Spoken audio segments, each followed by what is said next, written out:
up, bro? Can you, I can't hear you. Oh, kind of. A little bit. So wait a minute. Yeah. Yeah, that whole like bare knuckles. Yeah. I like it. So man, I'm sorry. So where you at? Where you at, man? Right now I'm in San Francisco, and so I'm just gonna take a shot right on Montana. Okay. Very cool. Tell us about your journey. Like, what made you want to become an entrepreneur? Well, you know what I think, man? I think that entrepreneurship is something that definitely has definitely has a place in everyone's heart, and I think that more and more people are realizing that it's becoming not just a choice, but a destiny for a lot of people, because we have more resources than ever to make stuff happen. And so a lot of people now are realizing that I don't have to be, I don't have to know that this is my path from a young age. I think people are now realizing that even after going to college, they can start doing this stuff later in life. And so that was me. You know, I didn't really start this journey until I was about 24, 25, and I'm just about to start 30. Okay. Okay. Wow. And tell us about your website. Because I mentioned it, but why should anyone here, whether they're under 30 or over 30, read your website? Well, you know, the thing is about millennials, there's all this talk about millennials. What is a millennial, and what's this whole millennial movement? I saw your introduction. That was really generous. Thank you.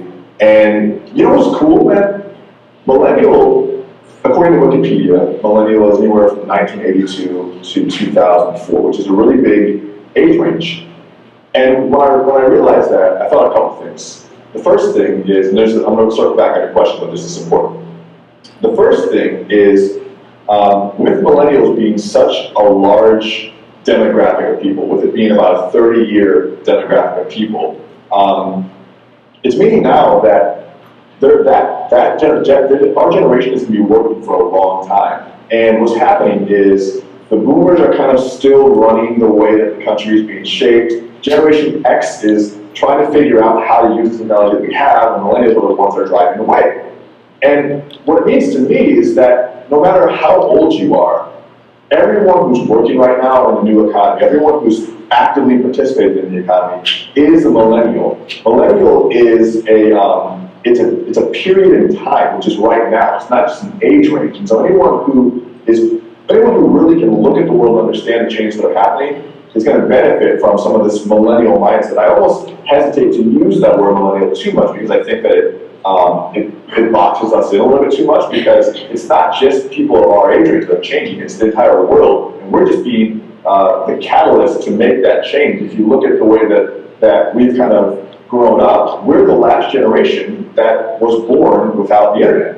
I was born in '88, you know, and so now we get the privilege of bridging the gaps between the boomers, Generation X, and everyone from the past, and now the future generations will never know what a world like the internet, without the internet is. So you're. Alright, first of all, what is your diet, man? That's dangerous right now. That's impressive. I'm just kidding.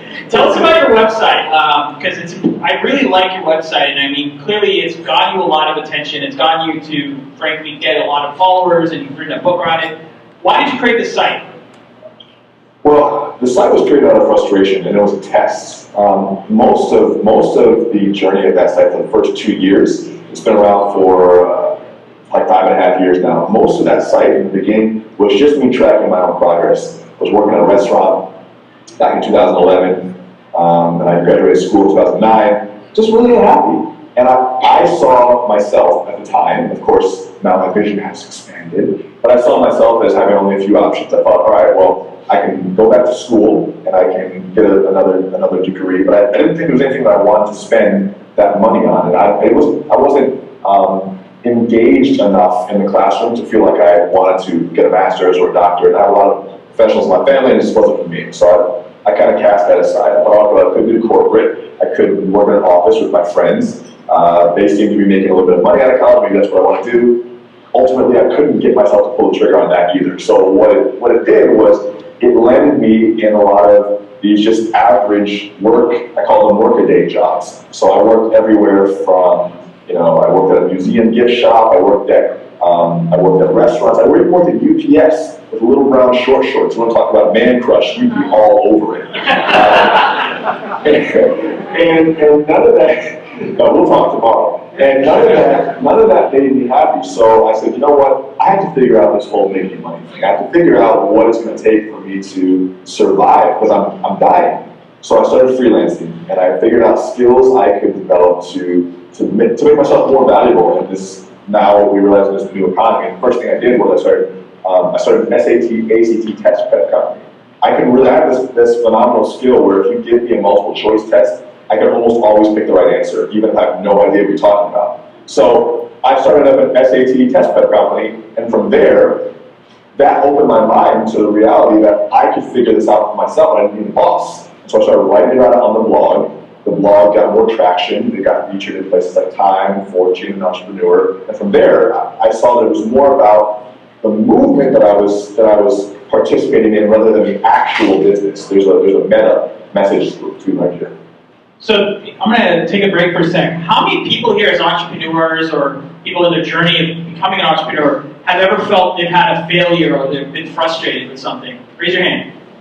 Okay, so you guys are literally seeing a person who's literally telling you that he's had a big frustration. He didn't even know how he was going to make ends meet. He was trying to do the most random jobs just to, pay the bills or whatnot. And he took that frustration and he channeled it.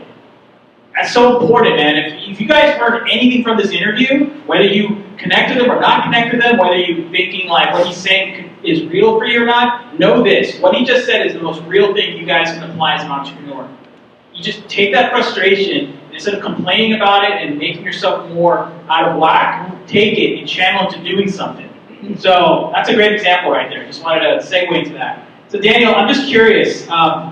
With your business, tell us about the growing pains that you had. Okay, so you got it going, you figured out you're good at this multiple choice logic kind of segment, you're good at online writing and marketing. Like I find in myself, and I've interviewed many entrepreneurs who said this, it's so hard the growing lessons that you can't get a book. Yeah, you have advisors and mentors, but you gotta like somehow go through them. What were those growing pains you had to go through?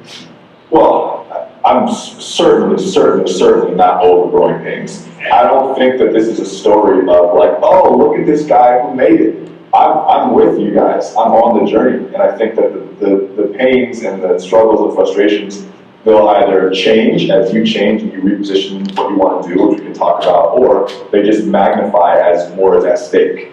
For me, I think that what I've realized within the past 2 or 3 years is that what ended up happening was, and it's still happening, is I started a bunch of different freelance businesses. So I did the SAT thing, then I moved to like web design and development, then I moved to consulting, and this was all between like 2011 2013.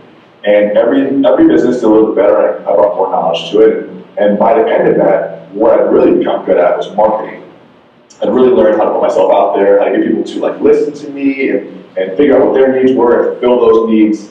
And it worked really well, but there was a certain point when I started to do great work as a marketer, and I forgot that marketing is just a small piece of business. Like marketing and sales are not the same thing as entrepreneurship. They're part of business. And so for me, it was this realization that there's a bigger game to be played here, and a few things that make up that game, besides just the marketing and selling of your services, your products, whatever they are. You have to really learn how to work with people. So as soon as I started hiring people, I was like, man, I'm hiring my friends who, of course, who want to hire their friends, and I'm realizing, oh, I can't just hire people because I like them, so now I have to fire my friends, which is like it's a painful thing. I realized that there's all these like complex issues to becoming an entrepreneur that make a difference. And I think that what's happening now with millennials is we're so intrigued by the idea of making money by ourselves that we're disconnecting this key portion. We're like, we want money, but we don't necessarily always want to start a business. And entrepreneurship and business are different. Entrepreneurship is the working from the beach, it's the laptop, it's the dream. Business is, it's 2 a.m. and there's a problem and I need to fix it. And I think that we need to have a little bit of a reality check and realizing that not everyone is cut out to be an entrepreneur, and there's no moral or ethical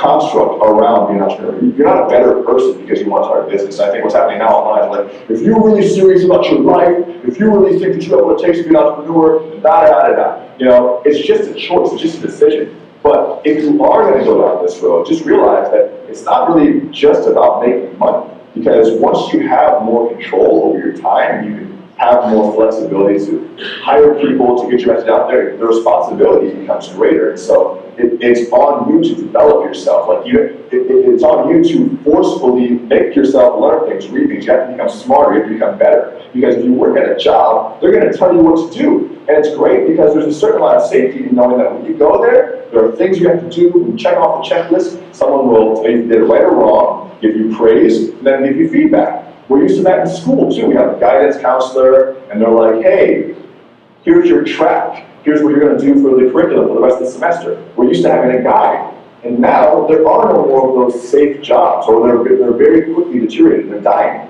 And in place of that, we have a new deal. You know, FDR had a new deal, now we have a new deal. And the new deal for us is you can have as much freedom as you want. You can do whatever you want, but there's no more manual. And so it takes a certain type of person to be like, okay, I'm going to go out in the world with no manual, well, except for this book, shameless plug. I'm going to go out with no manual, and I'm going to figure this out. And that's a constant process in the growing pains and the development. And I don't think it's anything to be overlooked.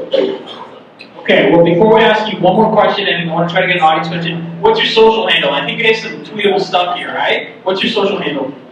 At Rich20something on all the platforms. Okay, so you guys saw it, at Rich20something, hashtag OCTHH, and or, you know, OCTH is actual Twitter handle. I'd like to ask all of you guys to go on Twitter right now and do a little plug if you liked what you just heard, or if you liked anything he said, because that'd be sick. I mean, he said some pretty profound stuff there. I want to try to get a question from the audience, one or two, before we adjourn. Does anyone have a question specifically based on what you've heard? Anything for Daniel? This is your shot, guys. This guy's a baller. I mean, he's zooming in. That's why. Hey, Daniel, it's Lee. Nice to meet you. Hi, Lee. Will you come back one day? Yes, please. Awesome. Who wants to see Daniel in person? I think that's a yes. Okay, I guess that was one question. Anyone else have a question? Yes, you. Oh, 1 second. Tell me your name too. Hi, I'm Katya. So I just have a question, like how did you come to the idea to monetize your blog or your website? How did you do that? Well, so the blog is monetized in a few ways. It's monetized through, we have educational products and courses based on the things I've learned along the way, because what I found is that as I continue to do work, like as I continue to work on the test prep business, and move on from that, move to web development, design, move to consulting, the questions I was getting were mostly not specifically on those elements of business, they were on the bigger questions, like how did you find clients? And this was in a time, especially around 2013, 2014, right when the idea of Udemy was kicking off, right when the idea of MOOCs, massive online open courseware, was kicking off. Those were becoming more and more popular, and so there was a big demand for me to put out this information. And now what I'm realizing is that the information alone isn't enough. So I made a decision to monetize my site based on the fact that people will just continue to ask me about this information, about like how I was doing this. So I made courses to describe and teach what I was doing. But now what I realized is that I didn't know at the time I was building a platform. I thought I was like, oh cool, another business. But what I realized now is this is a platform. And I encourage everyone who's watching this right now to really consider building a platform, because, guys, we don't need, and Katya, that's a great question. We don't need more followers, and if you guys are here, you're obviously leaders. We need more people to mindfully build tribes around things that they care about, because gone are the days where you're going to get rewarded just for doing your job or following the rule book. You need to take an active role in how your community is developing around you. If you see something you want to change, entrepreneurship can be a platform to get a lot of things done, besides just make yourself money. That's what I'm saying. Entrepreneurship itself is so much bigger than just the business part. There's a huge element of social good that we can do if we have the resources. And ask Tom Billigan, who's here tonight. He's a great example of thinking bigger outside the box. Yes, we all want to make money, but if you're going to be here right now, and it's 2017, and you're going to build something for yourself, especially online, a tribe of followers who believe what you believe, you're going to be able to affect a lot more change and become a lot more powerful, for lack of a better word, than you ever could have imagined. And that's much more rewarding than just saying, hey, I built a site and there's some courses on it. That's cool, but it's much cooler the impact that you can have once a lot of people really see the world the same way you do. Boom, and that's a wrap, guys. Let's give it up for Daniel. That's good. Thank you again, man. I'll catch you tomorrow, man. So, where is Ryan? Fulham. What's next, Ryan? I don't know where he is, but he has a microphone that doesn't work, but it's a good thing that he's loud. Ladies and gentlemen, Mr. Daniel, what's up, dude? What's up? Hey, hold on. I say cheers, you say beers. You guys can say it too. If I say beers, you say cheers. You guys can say it too. Are you ready? I'm ready. Cheers! Cheers! Beers! Cheers! Taco! Guacamole. Taco Guacamole Word Association, he's got guacamole on his mind, and that's a good fruit, and you just gave a bunch of great shit, man. I tweeted you up. Follow hashtag OCTHH and get this guy online. Become part of this community, his tribe. We will see you around, sir. And hey, Google Calendar, buddy. Yeah. All right, give him a big round of applause, everybody.